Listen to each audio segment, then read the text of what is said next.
otro tema que no pasó desapercibido, y vaya que no solamente no pasó desapercibido, sino que se constituyó en un escándalo internacional, fue la posición que adoptó México en esta cumbre de ministros de energía agrupados en la OPEP, en donde, bueno, pues nuestro país se resistió a ajustarse a la disposición de la mayor parte de los dirigentes de esta organización de países exportadores de petróleo, que le pedían a México reducir en 400,000 barriles diarios su producción. México rechazó, solamente aceptó 100,000. Aún así la OPEP dio por bueno el acuerdo, pues no le quedaba de otra, pero atrás hubo un acuerdo, un convenio del presidente López Obrador con su colega de Estados Unidos, Donald Trump, para que sea Estados Unidos quien absorba los otros 350,000 barriles. Vamos a platicar del tema con Gonzalo Monroy, director general de la consultoría GMS. ¿Cómo estás, Gonzalo? Muy buenas tardes. Mi querido Darío, muy buenas tardes. Oye, a ver, por un lado hay quienes festejan y ensalzan la posición del gobierno mexicano al haber pues mantenido su posición, su férrea negativa a ajustarse a esta disposición de la OPEP de reducir, como ya lo dije, 400,000 barriles diarios de petróleo. Lo ven como una victoria, pero hay quienes creen que fue todo lo contrario. Tú, como experto del tema, ¿cuál es tu lectura de lo que vimos este fin de semana?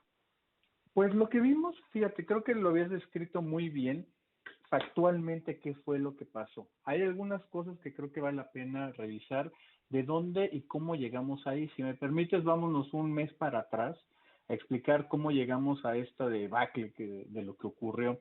Tiene mucho que ver precisamente con la guerra de precios que le declara Arabia Saudita a Rusia hace poco más de un mes, el 8 o 9 de marzo, donde anuncia que va a incrementar la producción de 10 a 12 millones de barriles, donde también anuncia que va a hacer grandes y muy agresivos descuentos para que los rusos simplemente no puedan vender una gota de petróleo.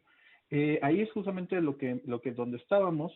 Se viene justamente ahí, y por las fechas todavía no estaba el estallido ni las consecuencias que ya todos sabemos que ha pasado, sobre todo en Italia y en España, y todavía estábamos hablando de una cosa que parecía únicamente ser un virus chino contenido en una región de China. Obviamente esto no fue el caso.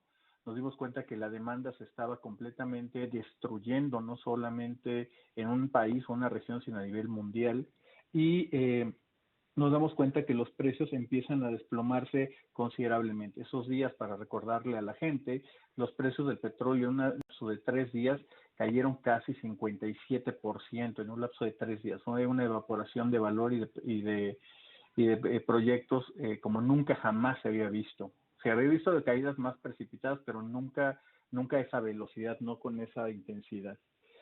En ese sentido, aquí ocurre un fenómeno muy interesante que hay que puntualizarlo, y es que el gran jugador que ante ese momento todavía se había mantenido ajeno, Estados Unidos y el presidente Donald Trump, se da cuenta de un fenómeno muy interesante. Cuando los precios en este caso del petróleo, son baratos, la gasolina es barata. Si la gasolina es barata, típicamente un presidente que esté buscando su elección o reelección tiene muy buenas posibilidades de ser reelegido.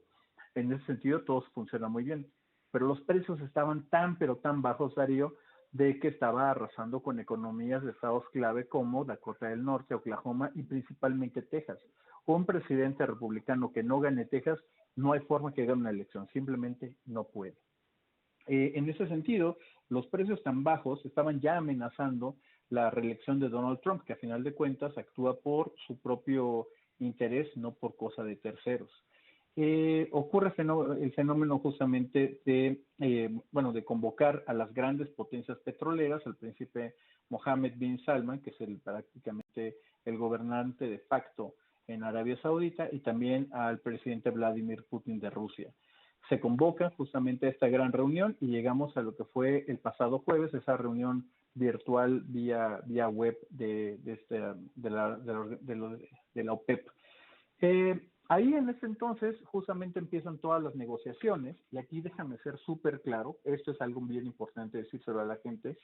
Las reuniones de la OPEP son reuniones protocolarias, son cosas donde prácticamente se firman acuerdos que ya se tomaron semanas antes y todo se pone básicamente para llegar, tomarse la foto, sacar un comunicado, estamos a favor de la estabilización de los precios, de la paz mundial y bla, bla, todo el mundo sale muy Pero bien no fue parado. así en este caso, ¿sí?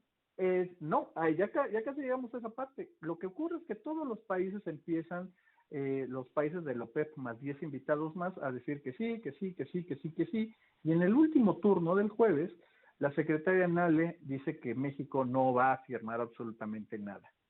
México se opone rotundamente a cualquier tipo de recorte, empieza a hacer malabares, no hay otra forma de decirlo, y empieza a decir que si mejor recalculamos los parámetros sobre los cuales se hicieron los recortes, si va a incluir los condensados o no, una falta de preparación que para ese nivel de reuniones es claramente inadmisible. Eventualmente llegamos a la parte que le da el escándalo y la vuelta al mundo, que es que la secretaria Nale se para y se va de forma abrupta.